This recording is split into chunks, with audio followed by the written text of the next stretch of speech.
हज़रत इब्ने मसूद रदियल्लाहु अन्हु बयान करते हैं, रसूलुल्लाह सल्लल्लाहु अलैहि वसल्लम ने फरमाया, जिस शख्स को नाजायज़ कत्ल किया जाता है तो उसके कत्ल का कुछ हिस्सा आदम अलैहिस्सलाम के पहले बेटे पर होता है, क्योंकि उसने कत्ल का तरीका ईजाद किया था। हज़रत अबू हुरैरा रदियल्लाहु अन्हु बयान करते हैं, रसूलुल्लाह सल्लल्लाहु अलैहि वसल्लम ने फरमाया, जिस शख्स से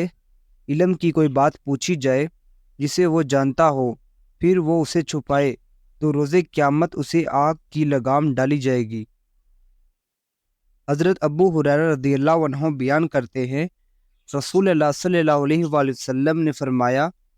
जो शख्स ऐसा इल्म जिसके ज़रिए अल्लाह की रज़ामंदी हासिल की जाए महज दुनिया का माल और मता हासिल करने के लिए सीखता है, तो वो रोज़े क़यामत जन्नत की खुशबू भी नहीं पाएगा।